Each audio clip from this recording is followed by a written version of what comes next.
Hello and welcome. My name is Light of Hand and today I'll be looking at the IG-2000 for the Scum and Villainy in the X-Wing Miniatures game.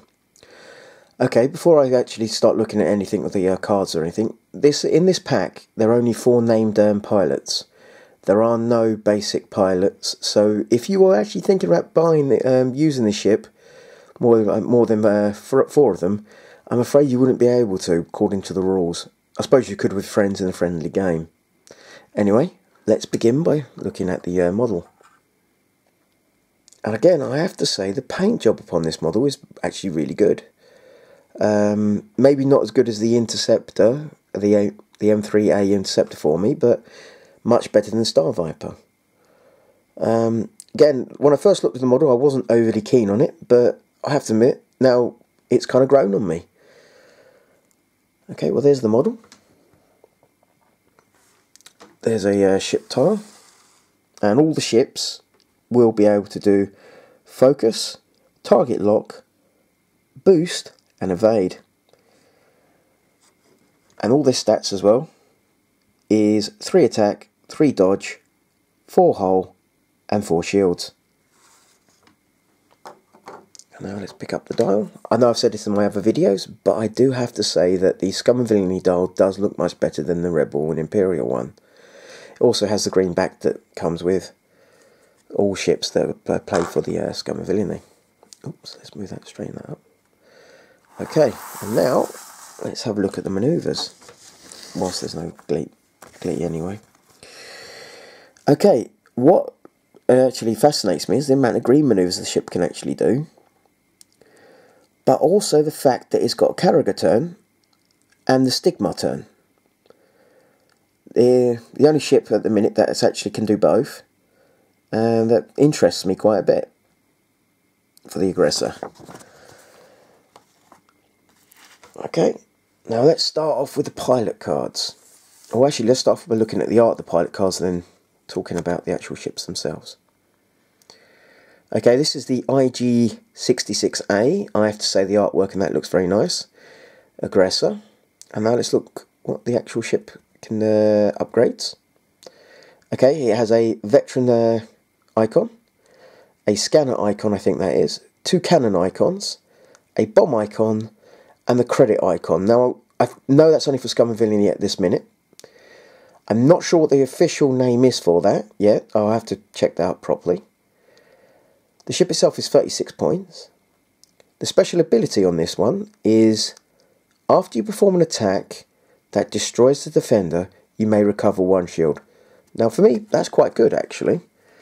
That interests me quite a bit.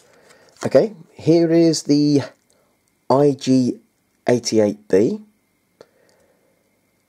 It's this exact same like upgrade bar as the other one. Again, it's 36 points. Again, that artwork, I have to say, really good. Really good. Okay, here's a special ability. Once per round, after you perform an attack that does not hit, you may perform another attack. Any equipped secondary weapon, cannon secondary weapon. That interests me. It's like having a gunner, but for your secondary weapon, or the cannon anyway. And I'm trying to think of the mangler gun. That could be really dangerous. Very dangerous, in fact. Okay, here is the IG-88C. Again, it has the exact same upgrade bar, 36 points. After you perform a boost action, you may perform a free evade. That's not too bad. I'll get back to why that's not too bad in a minute. By itself, doesn't sound as good as the other two to me, but there's my reasons for liking that. Again, that's 36 points. Okay, let's have a look at the artwork in this one. Yeah, you know, as I said, they do a good job with all of these. Okay, this is the IG-88D. Again, exactly the same as the other ones at the bottom. You may execute the Stigma turn at 3, or the other way, The manoeuvre may be considered, a Type 3 template. Oh, that's interesting. Didn't read that one earlier, I have to admit. Okay, the reason why I was saying sort of interesting, I think if anyone's even thinks about putting 2 of these out there, you would have to use this title card. Again, lovely artwork there. For the aggressor only title card, you have the pilot ability of each ship with the IG-2000 upgrade card, in addition to your own pilot ability. So, could you imagine someone, like any one of these having the 2 sort of pilot abilities because another ship has one of them out there? For me, that's very scary. I think down my local club where I could play sometimes, there is actually someone who's already started doing this, so it'd be very interesting to play against him. Okay. I'm not going to even bother saying the first word. This is the dampeners. When you reveal your manoeuvre, you may discard this card and perform a white 0 manoeuvre, then receive a stress. That's interesting. For me. No, I would like to. I'm going to have to try it at some point just to see what I could do with that one. To be honest, be very interesting. Okay, Dead Man's Switch. When you are destroyed, each ship at range 1 suffers 1 damage. Now, I kind of like the idea of this sort of thing, especially if there's someone with a swarm near you, and yeah. It'd be dangerous to your own ships though if they're too close, but I like the idea of it. Dead Man Switch. Well, you get 2 of them in the pack. Here is the next card. Again, it's that credit symbol. Feedback Array. During the combat phase, instead of performing an attack, you may receive an ion token and suffer 1 damage to choose 1 enemy ship at range 1. The ship suffers 1 damage. Interesting. It's like having an ion cannon. Basically automatically hits. Doesn't even seem to. You actually need to roll. Well, that'd be kind of scary. Again, you get 2 of them in the pack. Okay. Seismic charges. When you reveal your manoeuvre dial, you may discard this card to drop 1 seismic charge token. This detonates at the end of the activation phase. I had a very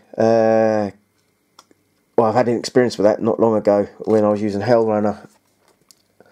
Unfortunately, barrel rolled off the edge of the board, which was literally by 2mm off the bottom of the stand.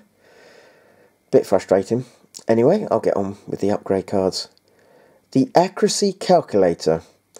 When attacking, you may cancel all your dice results. Then you may add 2 hits results to your roll.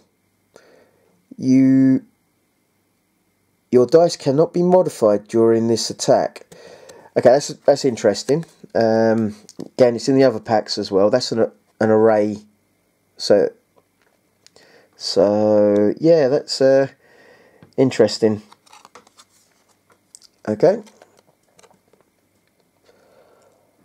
Hot Shot Blaster does 3 damage because the symbol there with the 3 can only be at range 1 or 2. Discard this card to attack 1 ship, even a ship outside your firing arc. Okay, I'd like to. It'd be interesting this one actually, because I'm wondering if this would be your actual, your single attack, or is this a free attack? It doesn't actually say free attack, so I'm assuming it's actually a normal attack. It's 3 points, and yeah, there's only 1 of them in the pack.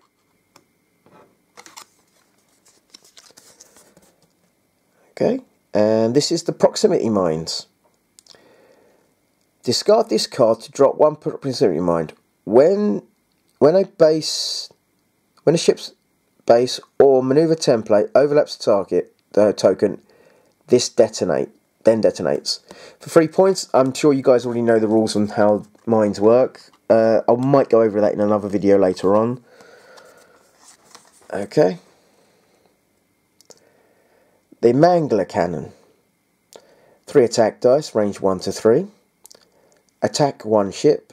When attacking, you may change one of your hit results to a crit result. Again, I think this would be very, very good, especially with IGB's ability as well.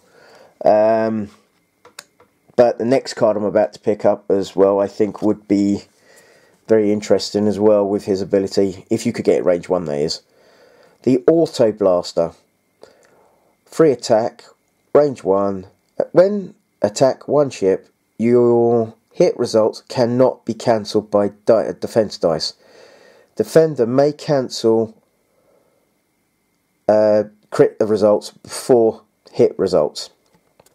Very interesting that, and again with IGB's ability, that could be very, very devastating. Okay guys, my name is Light of Hand. If you've liked my video, please click like. If you would like to subscribe. If you feel like you need to leave a comment, please leave a comment. My next video will be the Scum and Villainy Most Wanted. I may do that in 2 parts. Do the Y-Wings and Headhunters. There's some upgrade cards that will work with them, and the pilot cards, and then the rest of the cards that would work with the Hawk and the Fire Spray. Again, thank you and good night.